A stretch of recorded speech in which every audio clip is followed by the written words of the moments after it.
Welcome back to the Railway series Lookback. Today we're reviewing the book James the Red Engine.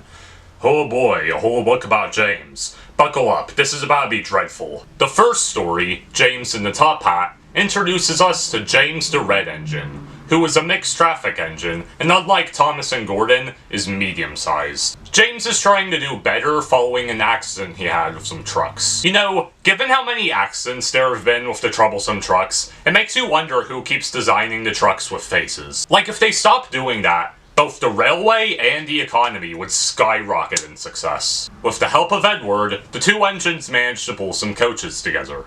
The story is a very unique insight into how some engines, while they may be very different from each other, can sometimes cooperate. 9 out of 10.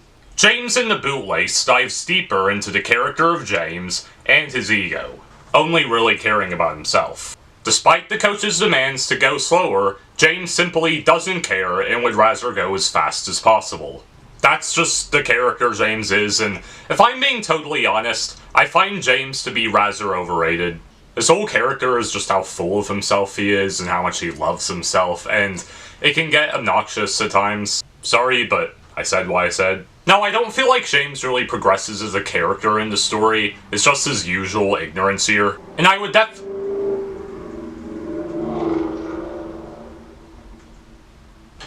like they own the street, these motorcycles over here. And I would definitely say that the best part of this story is Jeremiah Jobling and the shenanigans with him, and the way everyone gets on him for his very dumb action.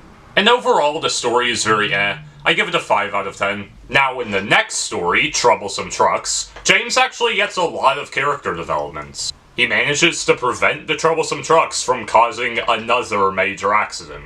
Now, I must say, James should not be pulling any more troublesome trucks for the foreseeable future. I mean, something always goes wrong.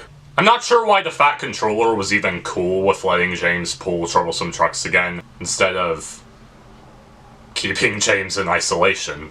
Which I feel like that sort of punishment for a brand new engine is a bit much. Maybe just give him some yard work or something. And you know, what's fascinating is that James cries at the beginning of the story, which makes you wonder, how do engines cry? Like, how do they have the ability to do that as locomotives? And how do the faces even work? Man, I don't know, I'm just here to review stories. Impressively, James is able to keep his red coat of paint despite the Fat Controller earlier on in the story threatening to turn James into a blue engine as a reward for saving the day. So, way to go, James. Troublesome Trucks gets a 9 out of 10. Continuing with the Railway series' obsession with bootlaces, our last story, James and the Express, begins with a description of what Gordon and Henry talk about when they occasionally sleep in James's shed. For some reason, James wishes to be pulling the Express, despite the fact that he had just redeemed himself and probably shouldn't be pressing his luck. Now, surprisingly, James does get to pull the Express in this story after Gordon suffers a mishap. James actually does quite well, and the Express coaches praise him. Now, something that I think definitely should have been carried over to the TV series is the Express coaches having the ability to talk. James has received an insane amount of character development in just this book. Heck, the Fat Controller even rewards James with being able to be a recurring Express puller. How about that? Now James, as one does in this occasion, boasts to Gordon about how he is pulling the Express. Gordon is at the yard the next time we see him here, and I gotta say, seeing Gordon get humbled is always great, even if it's by James. Overall, James and the Express is definitely my favorite story in this book, showing just how much James has evolved as a character in just 60 pages. 9 out of 10. And my overall rating for James the Red Engine is an 8 out of 10.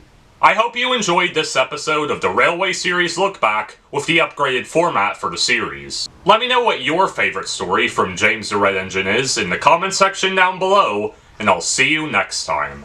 Rust out.